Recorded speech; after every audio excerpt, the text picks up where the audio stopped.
Hi, boys and girls. Have you got a horse? Would you like to have a horse?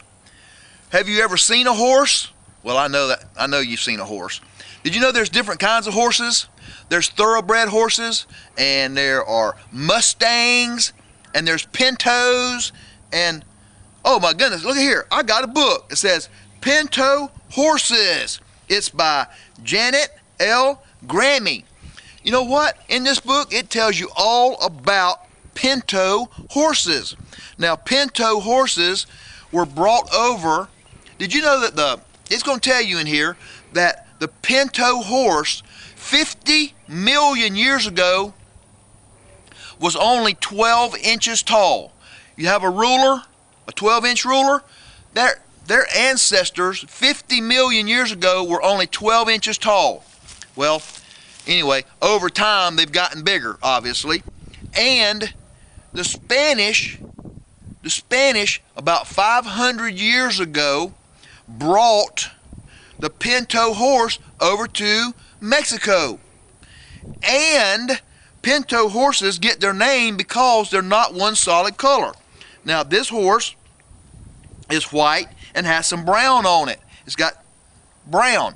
But did you know that Pinto horses can be all different colors? It's going to tell you in this book, Pinto horses, the different colors that they can be. Now, if it's one color, they're called one kind of a Pinto. If they have several different colors, they're called another kind of Pinto. You're going to want to know all about that.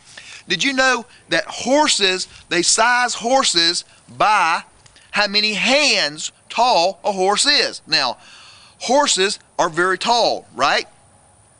Well, a hand, they call it a hand, how many hands tall it is. Well, it's going to tell you in this book, is a hand like this, how many hands it is from your palm here to the tip of your finger, or is it like this, how many hands it is. So if a horse is 12 hands or 17 hands or whatever. So it's going to tell you what kind of food they like to eat, how much they need to run around and exercise, where they live in a pasture, what kind of food they like to eat.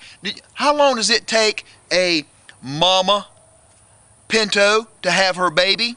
It's going to tell you in here. Boys and girls, I'm going to tell you, how long you think of a baby Pinto horse gets milk from its mama before it starts eating grass and starts eating alfalfa and barley and all these kinds of things. So, hey, get this book, Pinto Horses by Janet Grammy, and you're going to find out a tremendous amount of information about Pinto horses, about saddles and all this kind of stuff. Oh my goodness, boys and girls, it's chock full of information. So get this book, Pinto Horses by Janet Grammy, and learn everything there is to know about a Pinto horse. Hey, this is Mr. Dean. Thanks for joining me for another Mr. Dean's Outdoor Reading Adventures.